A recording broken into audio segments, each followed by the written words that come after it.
Yo, it's Long Finna Cut. Welcome back to the channel. If you're new here, I promise you will never regret checking out the rest of my content. So you might as well hit that like button, subscribe, and hit the bell button so you can get all notifications. Make sure to share the video as well. Leave a like and a comment. Let me know what you think in the comment section. So we're going to be diving into the influence of live streaming, an ever-growing phenomenon. These streams have become a pinnacle of entertainment, drawing millions. But what's fascinating is the parallels we're seeing. These streamers, the new age rappers, sought out for their vast influence, is not just about entertainment, it's about control. Corporations are investing millions in these influencers to steer the minds of the youth. It's a tactic seen before, reminiscent of the music industry's approach with rappers steering narratives toward destructive themes. The letter is the secret meeting that changed rap music and destroyed a generation. Damn. So it says, hello. After more than 20 years, I finally decided to tell the world what I witnessed in 1991, which I believe was one of the biggest turning points in popular music and ultimately American society. I have struggled for a long time weighing the pros and cons of making my story public, as I was reluctant to implicate the individuals who were present that day. So I've simply decided to leave out the names and all the details that may risk my personal well-being and that of those who were, like me, dragged into something they weren't ready for. Damn. Hold on, let me So we gonna tell a story. we gonna tell the story. We ain't scared. You know what I'm saying? What they gonna do? They after us, not just playing. Look, that black van. So look, so he says, between the late 80s and early 90s, I was what you may call a decision maker with one of the more established companies in the music industry.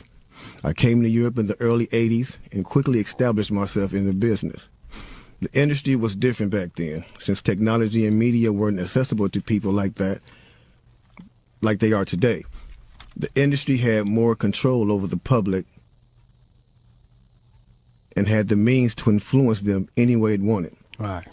This may explain why in early 1991, I was invited to attend a closed-door meeting with a small group of business insiders to discuss rap music's new direction. Rap music's new direction. Yeah. Little did I know we would be asked to participate in one of the most unethical and destructive business practices ever seen. Crazy. So this was the meeting. The meeting was held at a private residence on the outskirts of Los Angeles. I remember about 25 to 30 people were being there. Right. Most of them familiar faces. Speaking of those I knew, we joked about the theme of the meeting, as many of us did not care for rap and failed to see the purpose of being invited to a private meeting to discuss the future of hip-hop. Talk to him. Among the attendees was a small group of unfamiliar faces who stayed to themselves and made no attempt to socialize beyond their circle. Based on their behavior and formal appearances, they didn't seem to be from our industry. Our casual chatter was interrupted when we were asked to sign the confidentiality agreement, preventing us from publicly discussing the information presented during the meeting. Needless to say, this intrigued, in some cases, disturbed many of us. The agreement was only a page long, but very clear on matters and consequences, which stated that violating the terms would result in job termination immediately. We asked several people what this meeting was about and the reason for such secrecy, but could not find anyone who had the answers for us. A few people refused to sign and walked out. Nobody stopped them. I was tempted to follow, but curiosity got the best of me. That's right. A man who was part of the unfamiliar group collected all the agreements from us. So now it's going to get to the good part because the meeting about to start. Talk to him, Jake. It says, quickly after the meeting began, hold on one second. Get your popcorn, y'all. Popcorn, get your pistol. No, For real, though. Quickly after this meeting began, one of the industry colleagues, who shall remain nameless like everybody else, thanked us for attending. He then gave the floor to a man who only introduced himself by first name and gave no other details about his personal background. I think he was the owner of the residence, but that was never confirmed. He briefly praised all of us for the success we had achieved in our industries and congratulated us for being selected as part of this small group of decision makers. At this point, I began to feel slightly uncomfortable and the strangeness of this gathering. The subject quickly changed as the speaker went on to tell us that the respective companies we represented had invested in a very profitable industry, which could become even more rewarding with our active involvement. Damn. He explained that the companies we worked for had invested millions into the building of privately owned prisons, and that our positions of influence in the music industry would actually impact the profitability of these investments. Then he says, I remember many of us in the group immediately looking at each other in awe and confusion. At the same time, I didn't know what a private prison was, but I wasn't the only one. Sure enough, someone asked what these prisons were and what any of this had to do with music. We were told that these prisons were built by privately owned companies who receive funding from the government based on the number of inmates. The more inmates, the more the government would pay these prisons. It was also made clear to us that since these prisons are privately owned, as they become publicly traded, we'd be able to buy shares. Most of us were taken back by this. Again, a couple of people asked what this had to do with us. At this point, my industry colleague who had first opened the meeting took the floor again and answered our questions. He told us that since our employees had become silent investors in this prison business, it was now in their interest to make sure that these prisons remain filled. Our job would be to help make this happen by making music which promote criminal behavior, rap being the music of choice. He assured us that this would be a great situation for us because rap music was becoming an increasingly profitable market for our companies, and as employees, we'd also be able to buy stocks in these prisons. Immediately, silence came over the room. You could have heard a pin drop. I remember looking around to make sure I wasn't dreaming and saw half of the people with dropped jaws.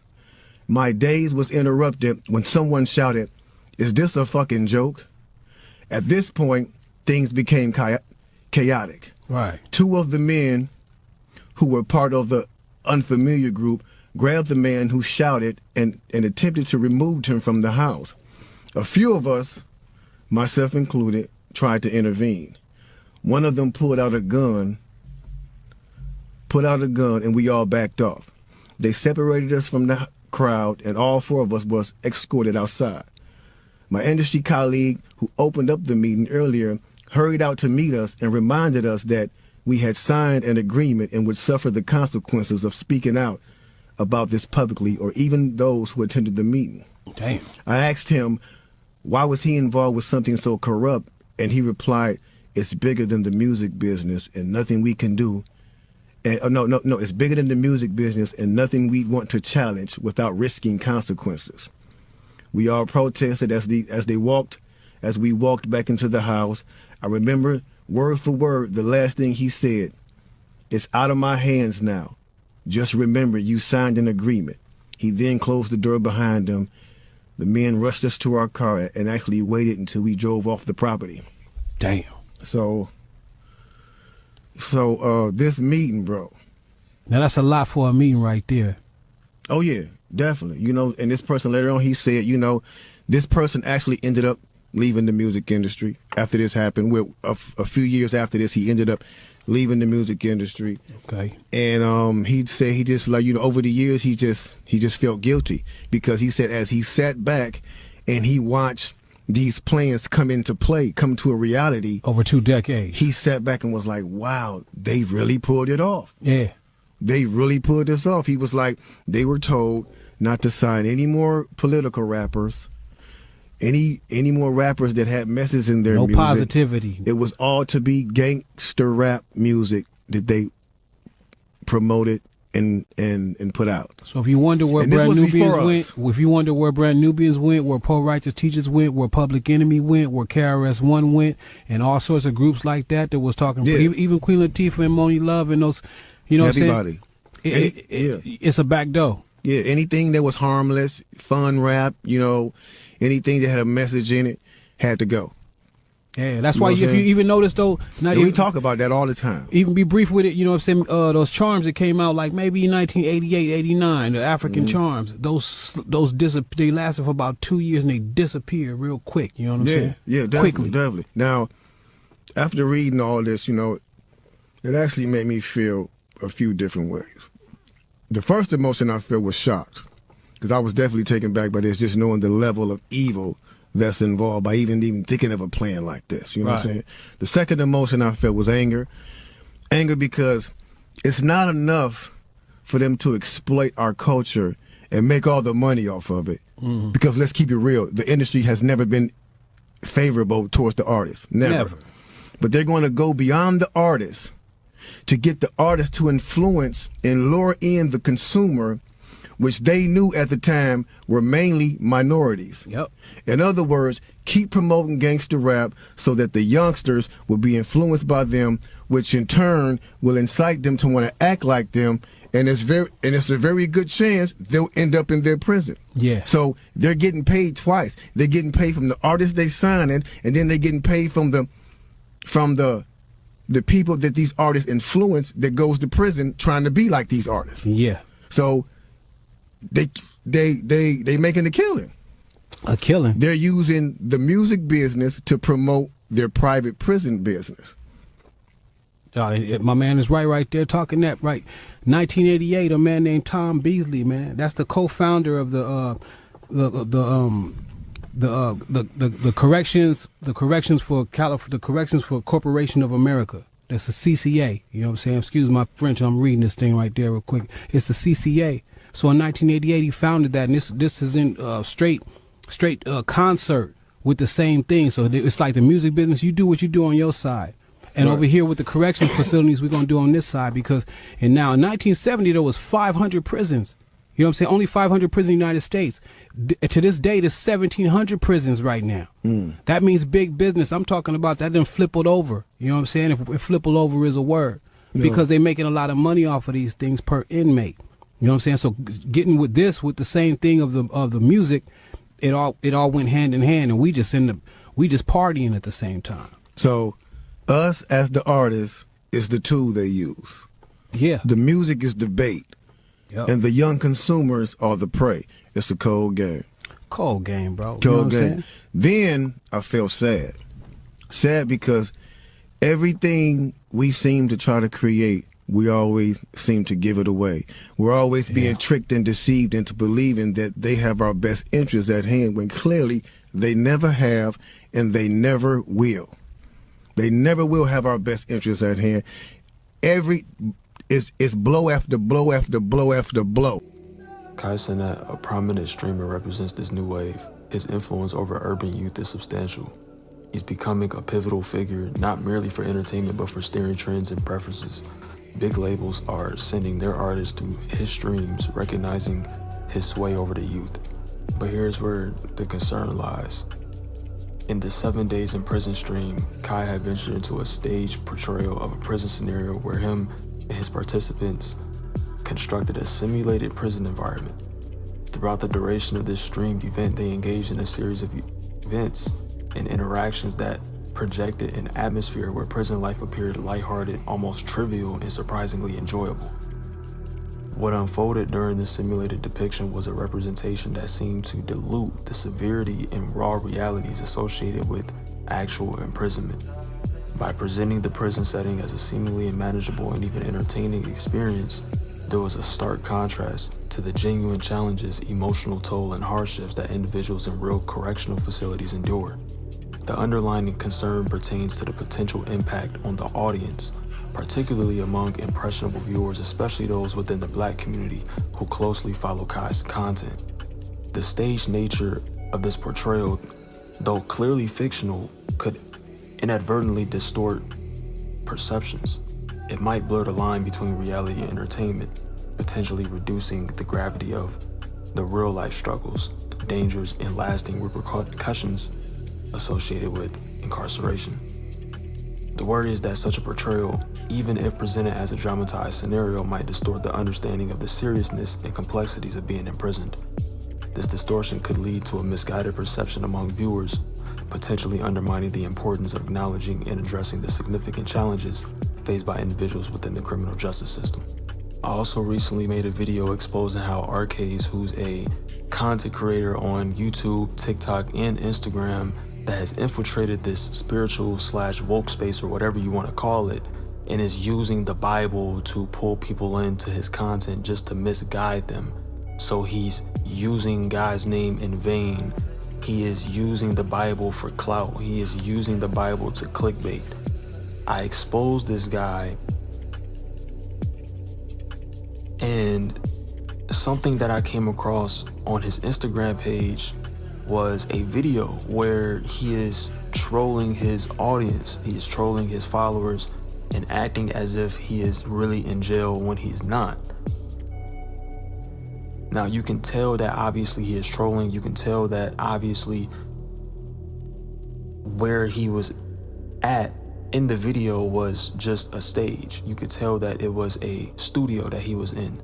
But this just goes to show that this is not something that we are pulling out of our asses. This is something that we have seen repeatedly be done by numerous content creators and even actors in the mainstream Hollywood space as well. Yeah, and actually, he wasn't the first influencer to do this whole in jail thing. Mr. Beast has done this quite a few times, and he has a much younger audience. Mr. Beast, who's a prominent figure in the online content creation sphere, has also engaged in similar stage scenarios involving a prison setting within his content. Like Kai, Mr. Beast orchestrated a scenario where he and others simulated being in a prison-like environment. The concern arises not only from the action itself, but also from the potential impact on the audience, like I stated previously. Now, while Mr. Beast's intention might not have been to entertain or create engaging content similar to Kai's approach, this portrayal of prison life as a playful or manageable experience could inadvertently send a message that minimizes the gravity of real incarceration. It risks presenting a misleading and sanitized version of prison life to impressionable viewers who might not fully comprehend the complexities and challenges associated with imprisonment. As influencers with significant reach, both Kai and Mr. Beef have a responsibility to consider the potential implications of their content, especially when addressing sensitive topics like the criminal justice system. Their portrayals, although fictional and intended for entertainment, hold the potential to impact the perceptions and attitudes of their young audiences towards serious societal issues. And I'm gonna leave it at that. Y'all let me know what y'all think. Y'all have a blessed one. Peace. I'm out. Stay safe.